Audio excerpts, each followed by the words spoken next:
Oke, baik.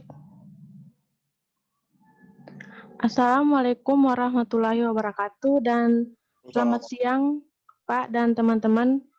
Kami dari kelompok 14 akan mempresentasikan hasil diskusi kelompok kami yang bertemakan ikan cupang. Sebelum ke sesi selanjutnya, saya akan memperkenalkan anggota kelompok yang hadir pada hari ini. Yang pertama, Andi Reza Reski, saya sendiri. Yang kedua ada Ani Rotul Fitria. Ya, saya. Dan yang ketiga ada Risti Kurniati. Mohon maaf ketiga anggota kelompok lainnya lagi berhalangan, jadi tidak sempat hadir pada hari ini. Oke, slide selanjutnya.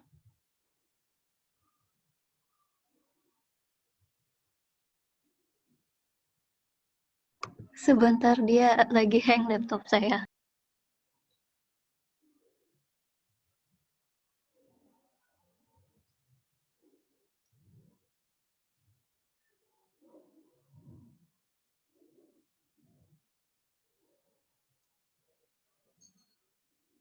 Oke, baik.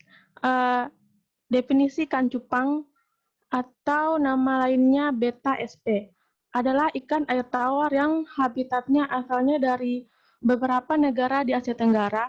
Ikan ini mempunyai bentuk dan karakter yang unik dan cenderung agresif dalam mempertahankan wilayahnya. Di kalangan penggemar ikan cupang umumnya terbagi atas tiga golongan, yaitu ikan cupang hias, ikan cupang aduan, dan ikan cupang liar. Ikan cupang adalah salah satu ikan yang kuat bertahan hidup dalam waktu yang lama, sehingga apabila ikan tersebut ditempatkan di wadah dengan volume air sedikit dan tanpa adanya alat sirkulasi udara, ikan ini masih dapat bertahan hidup. Oke, selanjutnya.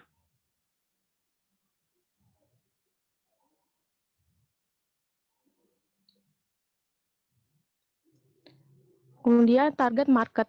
Ada primary target dan secondary target. Primary target ini ada pecinta ikan cupang. Kenapa ditempatkan di primary target? Karena pecinta ikan cupang pastinya menyukai, menggemari, mengkoleksi, bahkan membudidayakan ikan tersebut. Jadi mereka biasanya masuk ke grup komunitas pecinta ikan cupang atau membuat grupnya langsung. Tujuan mereka masuk ke grup pecinta ikan cupang ini tentu saja mereka ingin mencari ikan cupang yang diinginkan, sehingga untuk dibudidayakan atau dikoleksi. Sehingga kenapa pecinta ikan cupang merupakan target utama kita. Kemudian ada secondary target, ya pada anak-anak, terus remaja, kemudian pada dewasa. Baik, selanjutnya akan dijelaskan oleh Risti.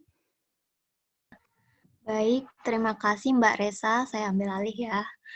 Berikutnya saya akan menjelaskan terkait faktor-faktor yang mempengaruhi pembelian ikan cupang. Yang pertama itu dapat memperindah tampilan ruangan. Seperti yang kita ketahui ya, ikan cupang itu kan berwarna-warni. Jadi apabila kita berada dengan satu ruangan dengan ikan cupang, kita akan merasa mata kita akan dimanjakan gitu dengan keindahannya. Yang kedua, kenapa orang membeli ikan cupang? Karena dia itu adalah penggemar ikan hias. Seperti yang kita tahu, kalau penggemar ikan hias itu hobi sekali untuk mengoleksi berbagai macam jenis ikan, termasuk ikan cupang. Yang ketiga, adanya kenikmatan atau kepuasan sendiri ketika membeli ikan cupang. Ketika seseorang membeli ikan cupang, misalnya dia udah punya warna merah nih, terus dia akan memiliki keinginan lagi untuk membeli warna yang lainnya agar dirinya itu puas gitu. Ini masih berhubungan dengan faktor yang tadi sih, penggemar ikan hias. Lalu terakhir, adanya faktor sosial. Biasanya ini terjadi pada anak-anak ya. misalnya kalau dia ngelihat temannya itu membeli ikan cupang, itu akan timbul keinginan dalam dirinya untuk ikut membeli juga, seperti itu. Lalu selanjutnya, apa ini? Selanjutnya saya akan menjelaskan terkait metode pemasarannya. Untuk metode pemasarannya, kami akan menggabungkan dua metode agar lebih efektif, yaitu offline dan online. Untuk yang offline sendiri, tekniknya itu bisa dengan mengadakan kontes agar antusiasme pecinta ikan cupangnya itu jadi apa ya? Jadi lebih nge-hype gitu. Selain itu juga dengan mengadakan kontes ini itu bisa membangun branding toko tersebut. Jadi orang-orang pada tahu kalau ada toko ini. Yang selanjutnya untuk offline juga dapat memberikan promo atau diskon. Misalnya promo beli 2 gratis 1 atau melakukan diskon apabila pembeli tersebut membeli banyak ikan cupang. Diharapkan dengan memberikan promo atau diskon ini, pembeli akan semakin sering membeli ikan di sini karena toko ini menyediakan promo dan diskon yang menarik. Lalu terkait pemasaran selanjutnya ada juga pemasaran online, yaitu melalui sosial media dan marketplace, melalui workshop atau webinar, dan membuat atau bergabung dengan komunitas. Yang sosial media dan marketplace ini bisa melalui Facebook, IG, lalu marketplace ada Shopee. Lalu ini bisa juga di sosial media ini juga bisa kita hubungkan ke komunitas ini ya, komunitas pecinta ikan cupang, atau bisa juga kita buat sendiri komunitasnya agar targetnya itu lebih terarah gitu. Yang primary target itu, yang primary target tadi yang orang jelas-jelas akan menyukai dan membeli ikan cupang. Lalu selanjutnya ada workshop atau webinar. Ikan cupang ini termasuk ikan yang lumayan sulit untuk dibudidayakan karena dia itu bersifat agresif dan sensitif terhadap tingkat keasaman air. Jadi dengan melalui workshop dan webinar ini diharapkan selain sebagai branding toko juga biar orang-orang itu mengenal kalau toko ini menjual ikan cupang juga bisa itu dapat menarik pelanggan ya. Lalu kita juga dengan membuat workshop atau webinar ini kita juga membangun komunitas. Kalau komunitas sudah terbangun, saya rasa untuk melakukan pemasarannya itu lebih mudah. Apalagi kalau sudah ada pembeli setianya seperti pecinta ikan cupang itu. Baiklah, selanjutnya akan dijelaskan oleh teman saya terkait kelebihan dan kekurangannya. Baik, saya ambil alih untuk kelebihan dan kekurangan metode pemasaran. Metode pemasaran yang pertama yaitu media sosial atau marketplace. Dari segi kelebihannya yaitu dapat menjangkau lebih banyak orang. Yang kedua, mudah dan murah. Sedangkan kekurangannya tidak semua orang memiliki akses ke sosial media. Sedangkan metode pemasaran yang kedua yaitu komunitas. Dari segi kelebihannya yaitu segmentasi pasar menjadi terarah. Yang kedua itu pembelian diharapkan meningkat. Sedangkan dari kekurangannya dapat terindikasi melakukan spam. Metode pemasaran yang ketiga yaitu ada promo dan diskon. Dari segi kelebihannya, pembeli melakukan pembelian dalam jumlah banyak, sedangkan dari kekurangannya harus dikalkulasi dengan tepat agar tidak rugi. Metode pemasaran yang keempat yaitu ada workshop workshop atau webinar. Dari segi kelebihannya, dapat meningkatkan branding perusahaan, yang kedua murah dan mudah. Sedangkan dari kekurangannya yaitu harus memiliki ilmu yang mumpuni. Sedangkan metode pemasaran yang terakhir yaitu ada kontes. Dari kelebihannya antusiasme pembeli meningkat, sedangkan kekurangannya sulit dilakukan secara offline. Yang kedua mengeluarkan uang untuk pengadaannya. Selanjutnya,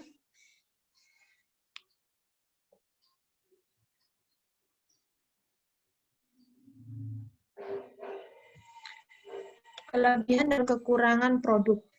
Dari kelebihan produk, ada 4 bagian. Yang pertama yaitu harga terjangkau, yang kedua keindahan bentuk dan rupa, yang ketiga tidak menghabiskan banyak tempat, dan yang terakhir sangat diminati di Indonesia.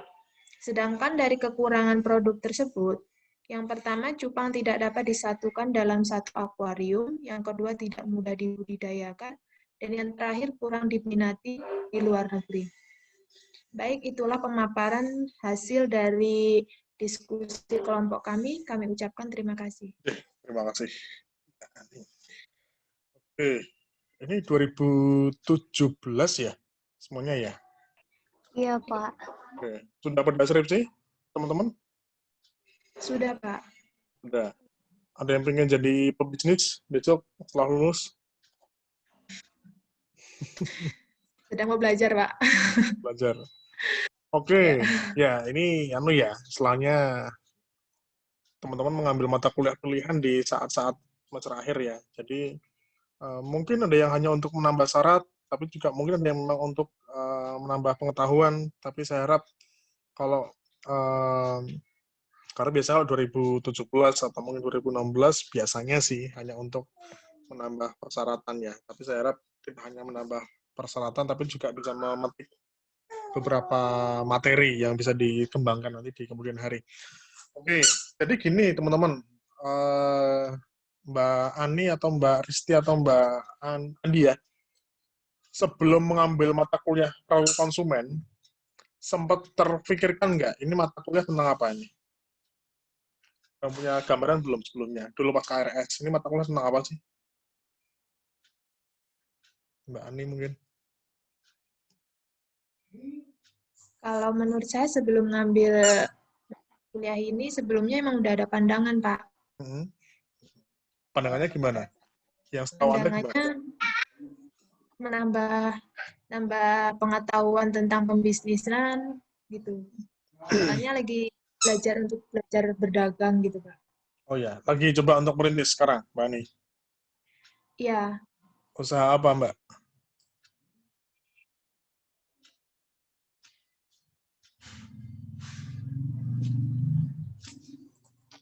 Halo, usahanya apa, Mbak? Maaf, Pak, sinyalnya Nggak ini, apa. Pak. Nggak apa. Usahanya apa? Pedagang sembako, Pak, di rumah. Oh, sembako. Usahanya di rumah, iya. Oke. Mbak Ani ini asli mana, Mbak, sekarang? Posisinya di mana? Posisinya di Lampung Timur, Pak, di Sumatera. Lampung Timur mana? Tulang Bawang? Jabung, Pak, Kecamatan Jabung, Lampung Timur. Oh, Jabung Lampung Timur. Padahal. Masih banyak orang Jawa ya di situ ya? Iya, transmigran. Saya dulu pernah tugas di Wai Halim dulu. Di Tanjung Karang sih, jauh dari tempat jenengan mungkin. Provinsi, ya. Provinsinya. Oke, di tempat jenengan masih banyak nggak, Mbak, yang jual ikan cupang?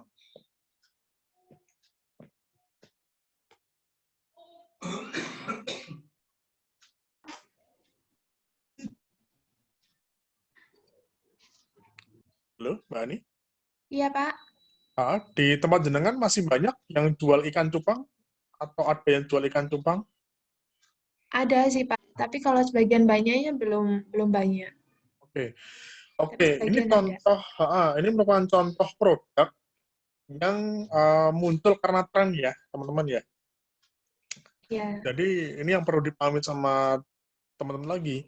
Kalau mau bisnis, mau buka usaha, menentukan sebuah produk, kita bisa memilih produk yang lagi tren di mata masyarakat. Biasanya suatu produk yang lagi tren di masyarakat itu biasanya gampang lakunya. Karena orang beli itu ngikuti tren, tidak berdasarkan kebutuhan. Tapi ikut-ikutan tren aja. Tapi ini rentan bisa berubah setiap saat trennya.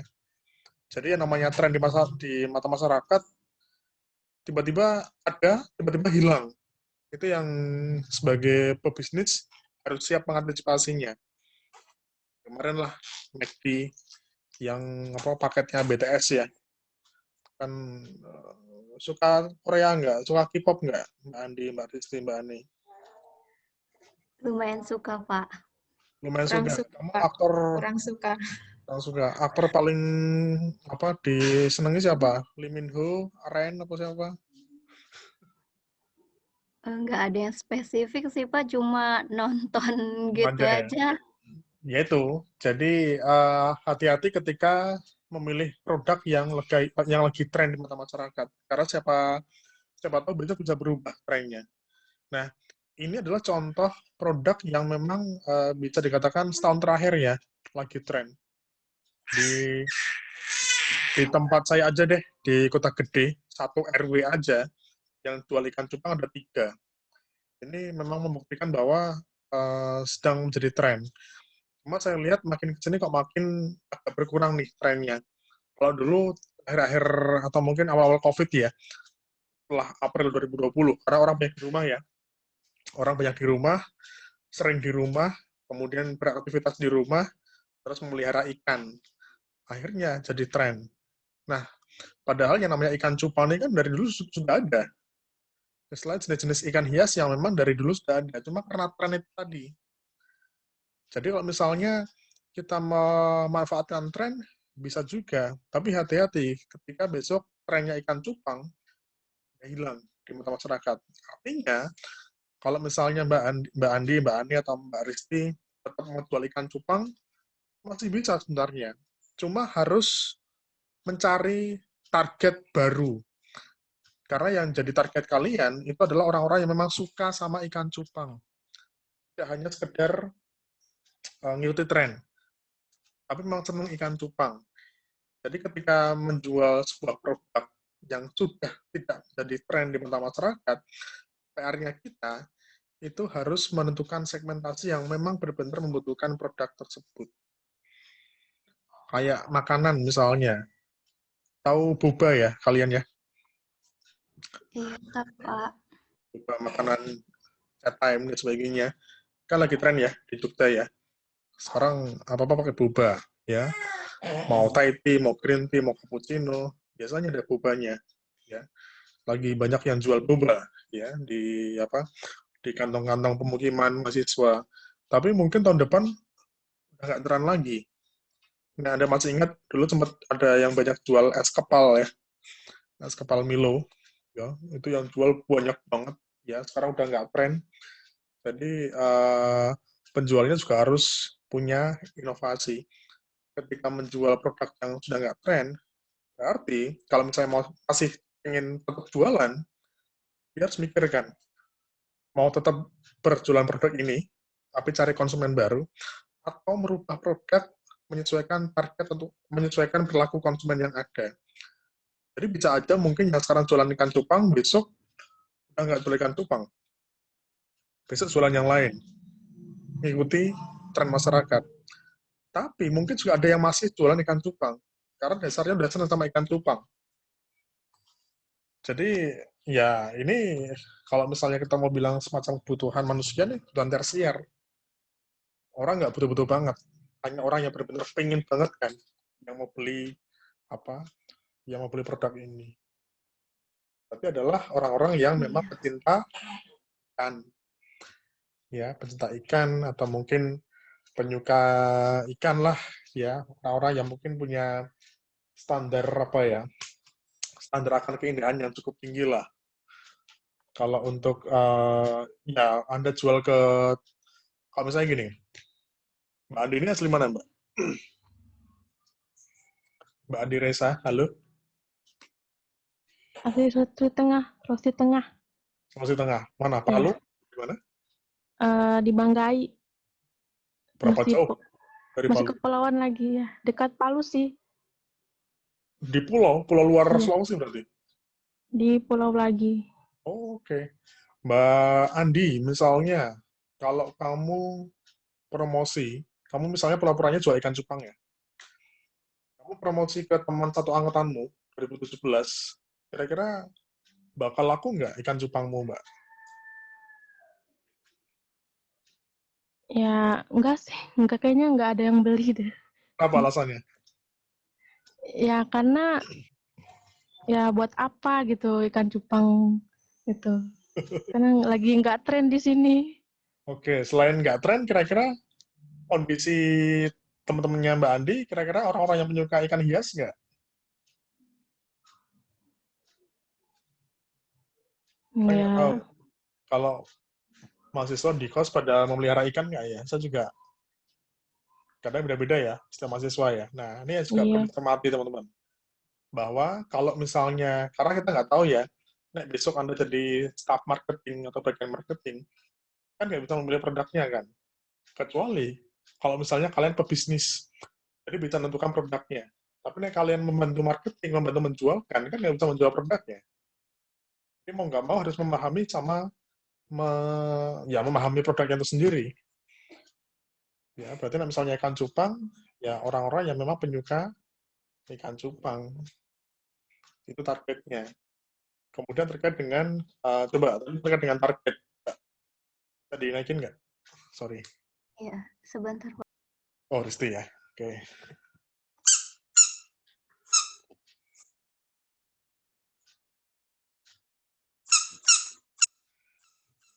Oke, Pak, targetnya belum pecinta bisa. ikan cupang, anak-anak, remaja, dewasa. Oke, berarti targetnya memang pecinta ikan cupang itu sendiri sama anak-anak ya. Eh, Teman-teman tahu nggak ya kisarannya harga ikan cupang berapa? Satu ekor. Kalau di sini ini Pak, kalau yang biasa harganya per bijinya 5.000 Per per biji. Sama. ekornya ya. Ya, Itu udah besar ya, istilahnya udah gede ya. ya iya Kalau Kak. kalau di sini Pak, tadi aku nanya ke Bapak katanya harganya 35.000. Oh ya? Iya, yang paling murah itu. Soalnya aku juga nggak Mm-mm. terlalu paham, misalnya ikan cupang ini harganya berapa. Karena nanti kan juga menyesuaikan sama targetnya, toh, Mbak.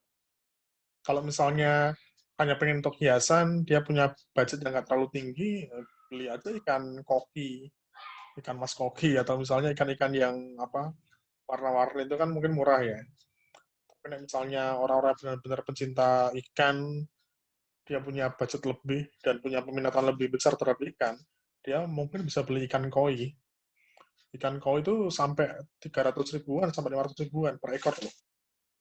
Ikan koi yang bisa di kolam itu kan mahal banget.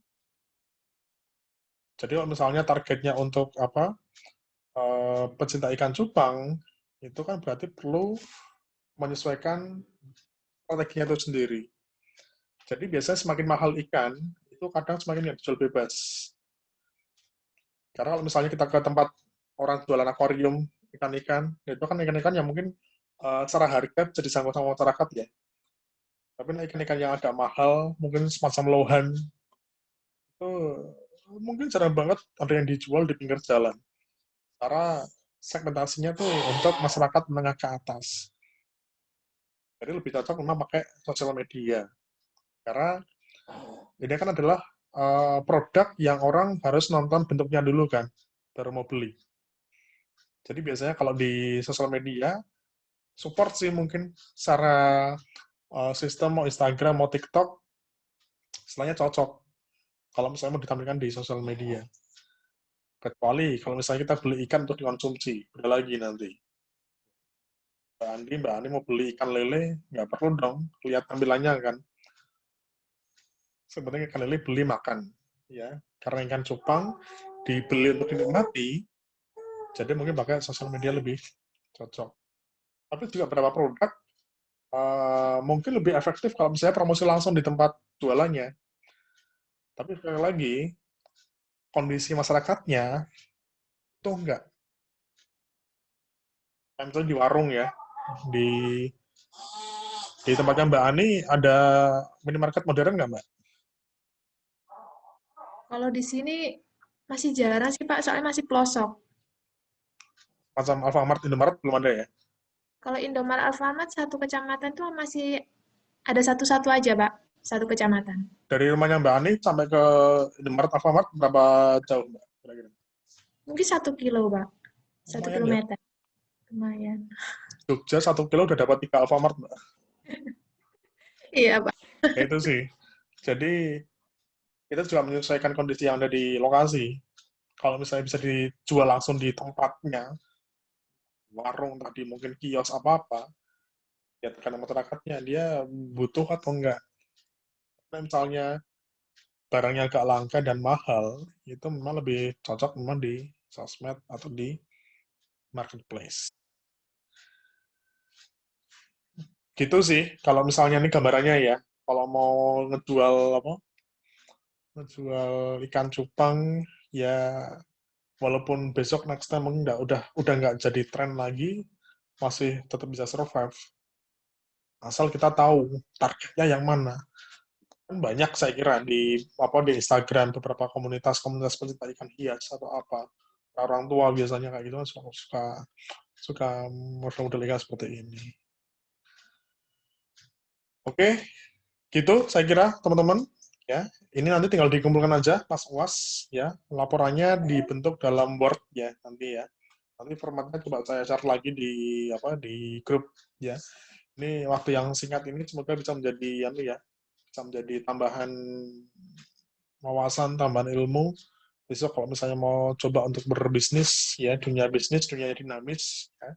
Kita nggak bisa hanya fokus di satu produk yang kita jalani aja. Kita juga perlu melihat dinamika dan kondisi konsumen yang berbeda-beda. Makanya kan harus selalu mengikuti selera konsumen. Itu, terima kasih Mbak Ani, Mbak Risti, Mbak Andi. Oh, ini ada tambahan, Mas Rahdiat. Ya, sukses ya. Semoga segera lulus ya, dimudahkan skripsinya. Amin ya rabbal alamin. Terima kasih ya, Mbak Andi atau Mbak Ani. Saya minta tolong untuk PPT-nya di-share ke grup ya. Baik, Pak. Terima kasih. Ya, terima kasih saya kira. Matur nuwun, selamat siang. Assalamualaikum warahmatullahi wabarakatuh. Waalaikumsalam warahmatullahi wabarakatuh. Matur nuwun ya, terima kasih. Saya izin live.